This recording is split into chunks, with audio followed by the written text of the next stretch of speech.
नमस्कार, आपने देखना शुरू कर दिया है द एंगल और मैं हूं आपके साथ छवि अवस्थी। चलिए सबसे पहले नजर डालते हैं आज की सुर्खियों पर। कोरोना के मामलों में 81 दिन बाद मिली राहत। पिछले 24 घंटे में 60,000 से कम आए मरीज। मुख्यमंत्री अशोक गहलोत ने कोरोना वैक्सीनेशन को लेकर ली बैठक, कहा गाँव में हो बेहतर प्रबंधन। राज्यसभा सांसद किरोड़ीलाल मीणा के खिलाफ राज्य बाल संरक्षण आयोग लेगा प्रसंज्ञान। अध्यक्ष ने जताया बच्चों को विरोध प्रदर्शन में शामिल करने पर विरोध। तेल की कीमतों ने फिर लगाई आग। पेट्रोल में 30 और डीजल में 31 पैसों की हुई बढ़ोतरी।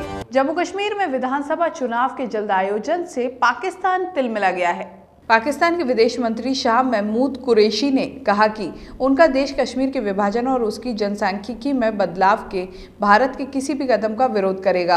कुरैशी का ये बयान प्रधानमंत्री नरेंद्र मोदी की तरफ से जम्मू कश्मीर के 14 राजनेताओं को 24 जून को बैठक का न्योता देने के बाद आया है। इस बैठक में इस नवगठित केंद्र शासित प्रदेश के विधानसभा चुनावों का खाका तय हो सकता है। दुबई ने भारत सहित कई अन्य देशों से आने वाले यात्रियों के लिए यात्रा प्रतिबंध में ढील दी है। हालांकि ऐसे लोगों के लिए यूएई द्वारा स्वीकृत कोविड-19 टीके की दोनों खुराक लेना अनिवार्य है। मीडिया में आई खबर में ये जानकारी दी गई है। दुबई में संकट एवं आपदा प्रबंधन की सर्वोच्च समिति ने दक्षिण अफ्रीका, नाइजीरिया और भारत से आने वाले यात्रियों के संबंध में दुबई के यात्रा प्रोटोकॉल के अद्यतन होने की घोषणा की है। इस समिति की अगुवाई शेख मंसूर बिन मोहम्मद बिन राशिद मखतूम ने की है।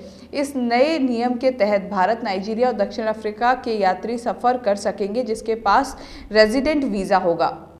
लंबे समय बाद कोरोना से जुड़ी सुखद खबर आई है। दरअसल कोरोना के मामलों में अब कुछ कमी दर्ज की जा रही है।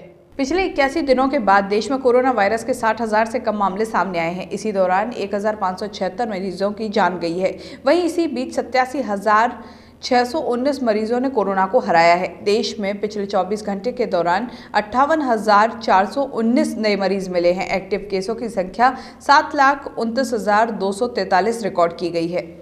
लोक जनशक्ति पार्टी में पशुपतिनाथ और चिराग पासवान के बीच टकराव लगातार बढ़ता जा रहा है। लोजपा में मची खलबली के बीच चिराग पासवान ने रविवार को दिल्ली में राष्ट्रीय कार्यकारिणी की बैठक बुलाई।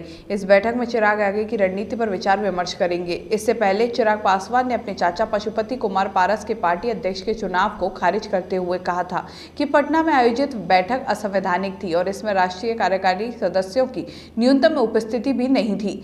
चिराग पासवान ने बताया उनकी पार्टी ने चुनाव आयोग को पत्र लिखकर पारस के नेतृत्व वाले धड़े को उनकी बैठकों में पार्टी का चिन्ह और झंडे का इस्तेमाल करने से रोकने का आग्रह भी किया है। मुख्यमंत्री अशोक गहलोत ने प्रदेश के गांव ढाणियों में ज्यादा से ज्यादा लोगों को वैक्सीनेट करने के निर्देश दिए हैं। गहलोत ने कहा कि इसके लिए सभी आवश्यक व्यवस्थाएं सुनिश्चित की जाएं। गहलोत मुख्यमंत्री निवास से वीडियो कॉन्फ्रेंसिंग के माध्यम से वैक्सीनेशन प्रबंधन को लेकर आयोजित बैठक को संबोधित कर रहे थे। मुख्यमंत्री गहलोत ने कहा कि विशेषज्ञों के अनुसार कोरोना की तीसरी लहर कब आ जाए कोई नहीं जानता, इसलिए प्रदेशवासियों की जीवन रक्षा के लिए वैक्सीनेशन का कार्य तेजी से किया जाना चाहिए। मुख्यमंत्री गहलोत ने कहा कि गाँव में विशेष शिविरों के माध्यम से ऑन स्पॉट रजिस्ट्रेशन कर लोगों का वैक्सीनेशन किया जाए। इन शिविरों में टेंट, पेयजल और बैठने के लिए समुचित व्यवस्थाएं की जाएं।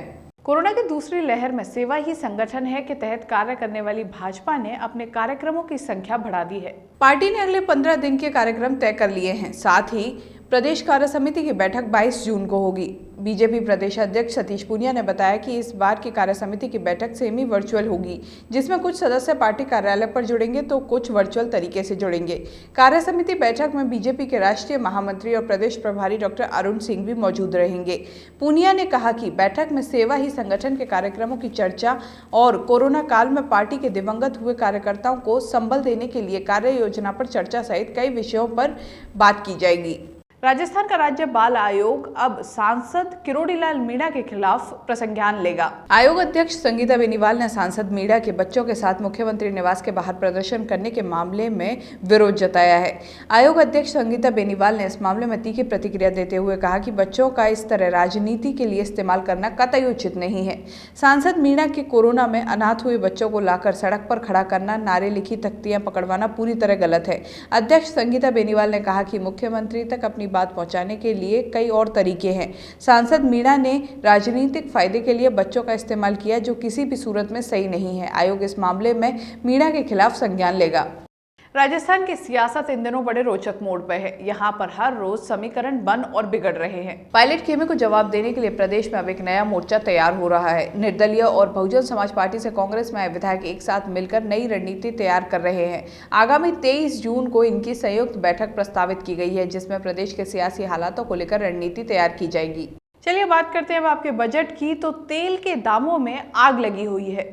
सरकारी तेल कंपनियों ने आज पेट्रोल 31 पैसे और डीजल में 30 पैसे की वृद्धि की है। कोरोना संकट के दौर में तेल कंपनियों ने 48 दिनों से पेट्रोल डीजल के दाम में वृद्धि शुरू कर रखी है। पिछले 48 दिनों में पेट्रोल 7 रुपये 11 पैसे प्रति लीटर और डीजल 7 रुपये 69 पैसे प्रति लीटर बढ़ चुका है। अब पेट्रोल के दाम 103 रुपये 88 पैसे प्रति लीटर के स्तर पर पहुंच गए हैं। वहीं डीजल 96 रुपये 99 पैसे प्रति लीटर तक आ गया है। इस बुलेटिन में बस इतना ही। अगर आपको ये वीडियो पसंद आया है तो हमारे चैनल को सब्सक्राइब करना ना भूलें। नमस्कार।